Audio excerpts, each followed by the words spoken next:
예, 10살 조유나 양을 비롯한 가족 3명이 전남 완도에서 실종돼서 경찰이 수사에 나섰지만 지금까지 이렇다 할 단서를 찾지 못하고 있었죠. 그런데 앞서 속보로 만나보셨던 것처럼 오늘 오후에 완도 앞바다에서 가족의 차량으로 보이는 번호판도 확인이 됐으니까 가족 차량이 발견이 됐습니다.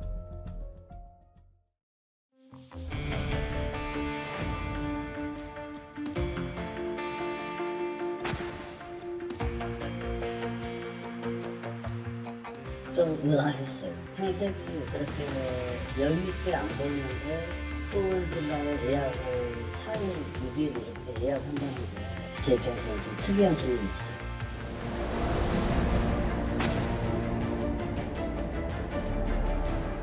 영장 친구도 이제 수색을 위한 목적이죠. 뭐 카드 뭐 사용이라든지 인터넷 뭐 사용이라든지 이런 거 보려고 친 거예요.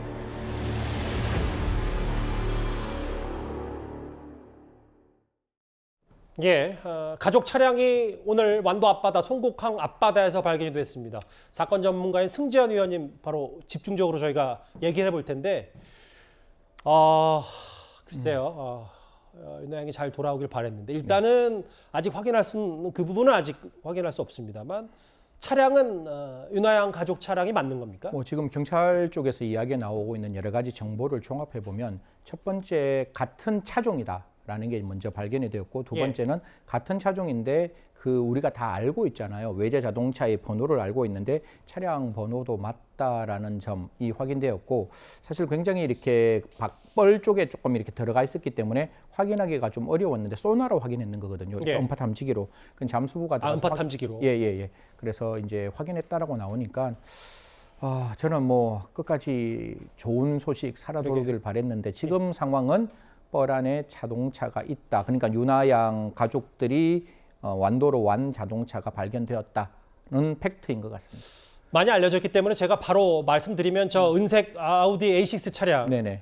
저 앞에 있는 그릴 모양, 라지에이트 그릴 하나, 자 아우디의 로고가 선명한 저 부분이 미리 발견이 됐고, 네, 그게 처음에 발견됐습니다. 잠수부가 좀 더 집중적으로 찾아보니 그 인근 바다에서 발견이 됐는데, 네. 그럼 중간 종합을 했을 때 결국 그 차량이 바다에 들어갔을 가능성이 가장 큰 거고요. 그렇죠. 지금 우리가 알고 있는 정보와 조금 생경한 다른 정보들이 많이 나와 있는데 이제 펜션에서 나오는 시간을 11시라고 저희들이 추정했잖아요. 조금 더 구체적으로 보면 10시 한 40분 정도에 추정돼서 나왔고 그리고 윤하양 이제 휴대폰이 0시 40분에 꺼집니다. 그리고 어머님 휴대폰이 그 1시 6분에 꺼지고 아버지 휴대폰이 한 4시 16분 정도에 꺼지는데 꺼지는 장소가 달랐다 그러잖아요. 펜션 근처에서 윤하양과 그 어머니의 휴대폰이 꺼지고 그렇죠. 그리고 난 다음에 송독항 근처에서 아버지 휴대폰이 꺼졌다고 하는데 CCTV가 하나가 발견되는데 23시 6분에 송독항으로 가는 과정에서의 CCTV가 하나 발견되게 됩니다. 그러면 경찰에서 말했던 위치 정보가 잘못되었는지 아니면 중간 단계에서 굉장히 이제 안 좋은 생각을 하면서 먼저 휴대폰을 껐는지는 모르겠지만 적어도 휴대폰이 꺼진 장소가 펜션 근처가 아니라 이미 그 자동차는 23시 6분에 송독항 근처에 왔다라는 CCTV는 확인되었습니다. 정확히 얘기하면 여기 화면에도 잘 나와 있는데 결국은 이번에 아우디 차량이 발견된 송곡항 앞바다가 마지막으로 윤하양의 아빠가 휴대전화를 끈 그 지역과 가장 밀접하기 때문에 그렇죠. 뭐 차량 뭐 번호판까지 확인을 했습니다만 그럴 개연성이 가장 크고 그렇죠. 그러면 근데 아직 경찰은 그 차량 안에 윤하양의 가족이 있는지 여부에 대해서는 아직 확인을 안 해주고 있잖아요. 네, 굉장히 이렇게 시야가 어둡고 지금 또 이제 밤이잖아요. 그렇기 때문에 안을 좀 들여다보는 게 어려운 부분이 있는데 사실 제가 이제 완도 사건이 일어났을 때 제일 먼저 고민했던 부분이 조수간만차가 굉장히 큰 곳이었고 5월 30일 전후가 썰물과 민물이 굉장히 이렇게 급격하게 차이가 나는 시점이었습니다. 그런데 저희가 이야기했던 4시 27분은 거의 밀물이 썰물로 되어서 높이가 굉장히 낮은 시점이었기 때문에 추락을 한다 할지라도 볼로 자동차가 들어가지 바로 바닷물로 들어가지 않는다는 생각을 했는데 지금 23시 6분에 나오면 그때는 만족이에요. 그러니까 충분히 바닷물이 충분한 상황에서 혹시나 아버지께서 다른 생각을 하시고 바다 쪽으로 자동차를 몰았다면 충분히 바다에 자동차가 빠질 수 있는 상황, 그리고 아까 제가 말씀드렸다시피 썰물과 민물이 굉장히 급격하게 왔다 갔다 하는 조수간만의 차가 크기 때문에 굉장히 크기 때문에 그 사이에 차가 충분히 지금 한 80m, 그다음에 약 한 수심이 5m 이상 되는 곳으로 이제 휩쓸려 들어갈 수 있는 가능성이 있었다라고 말씀드릴 수 있는 거죠. 그러니까 승 의원님 말씀하신 부분이 지금 속보로 나가는 저 부분이잖아요. 차량은 방파제로부터 80m, 수심 10m에서 발견이 됐다는 건 새벽 시간에는 바닷물이 많이 들어오지 않고 일반 갯벌이 많았기 때문에 네네. 이 아우디 은색 차량이 생각보다 더 깊게 들어갈 수 있었고, 만약에 그렇다면 다른 생각을 했다면 그 부분이 이번에 발견된 부분과도 조수간만의 차가 일치하는 그 부분이다. 그렇죠. 왜냐하면 지금 저희들은 4시 27분을 지금 생각하고 있는데 그 아버지의 휴대폰이 꺼진 시점을 생각하는데 그 전에 휴대폰은 요새 전부 다 방수가 되잖아요. 그래서 그 방전되는 게 자연스럽게 방전될 수가 있는 거예요. 그래서 자동차는 제가 봤을 때 23시에서 24시 사이에, 즉 저녁 11시부터 자정 사이에 바다에 들어갔고 예. 그 바다에 들어가는 상황에서 그 휴대폰은 자연히 이제 배터리가 나가면서 꺼졌는 게 아닌가, 그렇게 추측할 수 있죠. 왜냐하면 예. 4시 27분은 굉장히 그 얕은 물이었기 때문에 그렇죠. 차가 들어가더라도 뻘에 이렇게 퉁 들어갈 수 있었기 때문에 그냥 그 순간에 나올 수 있는 상황이었는데 그보다 훨씬 앞선 시간에서 추락을 했다면 충분히 바다에 깊이 들어갈 수 있다라는 말씀드리겠습니다. 방파제 80m 지점에서 오늘 발견이 됐고, 경찰에 따르면 아직 그 해당 차량에 그 실종자 가족들이 있다는 것은 확인이 되지 않았다. 그럼 결국은 저 차량을 바닷가에서 끌어내서 인양 작업이 돼야 이 사건에 조금 더 실마리가 풀리겠는데, 인양도 또 바로 할 수는 없는 거잖아요. 날이 어두워졌기 지금 때문에. 뭐 여러 가지 이야기들이 지금 오기 전까지 저도 이제 그 주변 분들한테 좀 확인을 했는데 예. 지금 상황에서 인양할 수 있으면 인양할 수 있는데 굳이 인양해서 다른 어떤 불의의 사고가 날 수 있기 때문에 좀 기다릴 수 있는 여지는 있을 듯하고, 그거는 뭐 전문가들이 알아서 하겠죠. 그리고 잠수부가 조금 더 적극적으로 들어가서 어떤 밝은 빛을 자동차 안에 비춘다면 그 안에 사람이 있는지 없는지는 확인할 수 있다. 또 자동차 무게가 그렇게 높지 않기 때문에 뭐 날씨에 관계없이 자동차를 내일 정도에 인양할 수 있는 가능성은 매우 높다라는 말씀드리겠습니다. 내일쯤 인양하고, 제일 중요한 이 생사 확인 부분까지 빨리 경찰도 좀 짚어봐야 될 것 같은데요. 일단 글쎄 차량이 발견됐고 아직 해경은, 경찰 쪽은 내일쯤 인양할 계획인 것으로 알려졌습니다.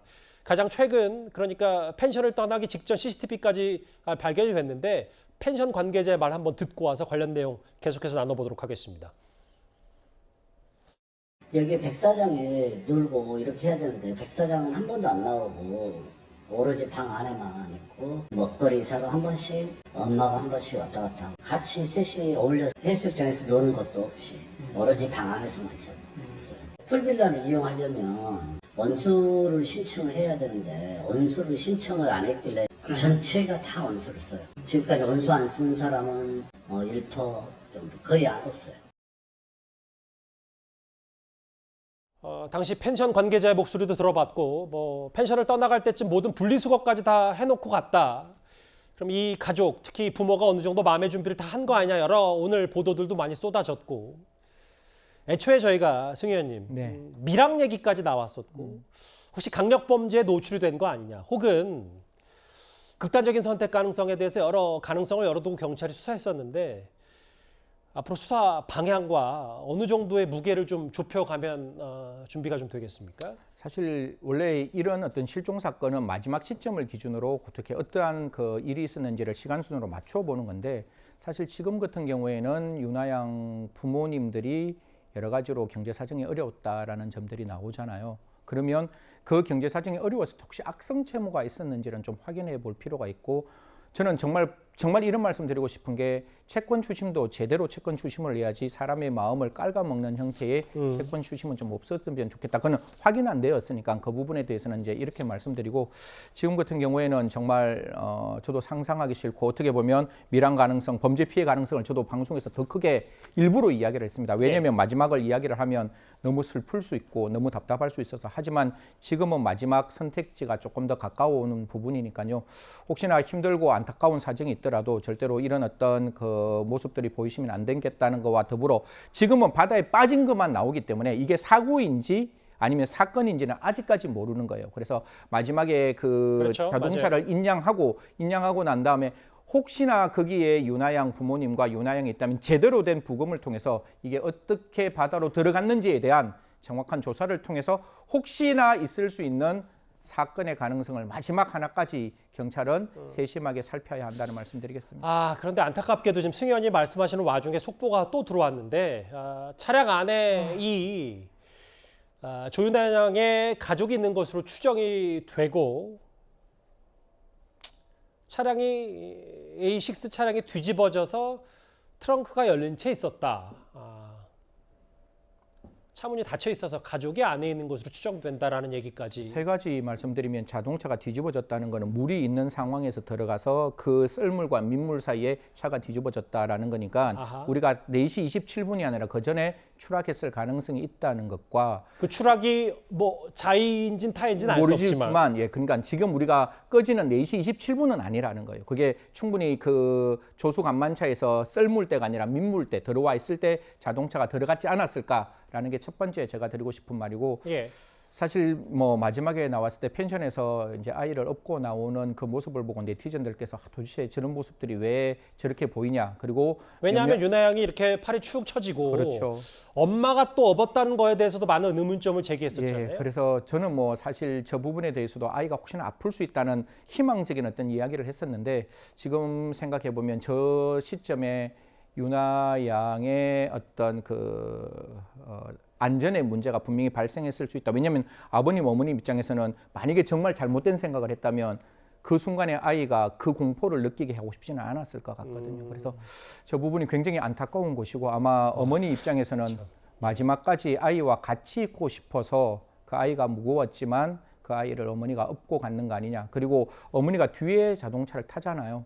그 순간도 아이와 같이 있고 싶어 했던 어머니 마음이 아닌가. 이거는 뭐 제가 갖고 있는 저의 생각이니까 참 마음이 되게 씁쓸하고 아프다는 말씀드리겠습니다. 그러게요. 마지막 정리를 좀 해볼게요. 그러면 결국 승 의원님 이제 남은 이 사건의 마무리를 좀 짓고 실마리를 찾으려면 차량이 바닷가로 들어갔고 그 안에 윤아 양 일가족, 가족 3명 있는 건 팩트로 확인됐으니까 대체 왜 그 시간에 거기에 들어갔는지 누구의 의지인지를 밝혀내는 게 앞으로 마지막 수사의 관건이겠네요. 맞습니다. 뭐 제가 거듭 말씀드리지만 우리가 동반자살, 동반으로 극단적인 선택을 한다는 말 절대로 우리가 용납될 수 없는 말입니다. 아버지, 어머니가 아이와 함께 저런 행동을 하는 것은 아이 입장에서는 아버지, 어머니에게 죽임을 당하는 거기 때문에 대한민국은 사회 안전망이 아주 잘 만들어져 있습니다. 그래서 혹시나 힘든 일이 있으면 먼저 국가나 사회나 지자체에게 도움을 요청하시는 게 더 필요하지 않을까. 그리고 제가 거듭 말씀드리지만 마지막 순간까지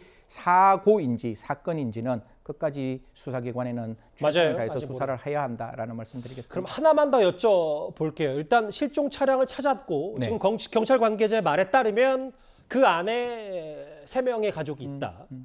근데 이제 차량이 뒤집혔고 분명히 시간이 많이 지났기 때문에 뭐 앞서 얘기했던 조심스럽지만 뭐 부검이라든지 혹은 뭐 여러 가지 것들을 하는 수사 과정에 수중에 이 차량이 있었기 때문에 난항은 없는지 이 부분도 좀 저희가 짚어봐야 되는 거 아닙니까? 지금 저 수중 온도가 제가 정확히 몇 도인지는 확인을 못했습니다. 못하는 상황인데 아마 지금 굉장히 날씨가 더워져 있는 상황이기 때문에 굉장히 많은 부패가 이루어졌을 수 있다라는 말씀까지 함께 드릴 수 있지만 또 대한민국 국가수의 어떤 능력이라는 것은 적어도 사망의 원인, 우리가 부검하는 건 3가지이거든요. 누구인지, 어떻게 죽었는지, 언제 죽었는지 3가지를 확인하는 거니까요. 적어도 이게 그러니까 어떤 잘못된 생각으로 인해서 발생했는 건지 아니면 외력에 의해서 사망을 했는 건지 이런 부분, 그리고 그 몸 안에 어떠한 약물이 혹시나 외부에서 주입됐는 건지까지 좀 확인해야 이게 사건인지 사고인지 확인할 수 있으니까요. 그런 부분까지 정말 한치의 의심이 없이 좀 밝혀질 수 있는 수사를 진행했으면 좋겠습니다.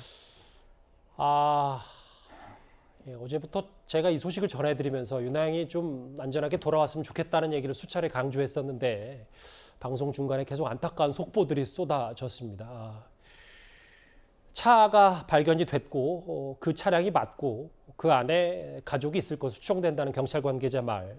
그리고 저 차량은 내일 낮에 그 완도 앞바다 물이 빠지면 다시 뻘이 된 상태에서 인양을 하겠다는 게 경찰 관계자의 말입니다. 내일도 좀 이 소식 지켜봐야 될 것 같은데요. 참 안타깝습니다. 제가 18이라는 국번 없이 그 신고와 좀 부탁한다고 말씀을 드렸었는데 안타까운 속보까지 승재현 의원과 만나봤습니다.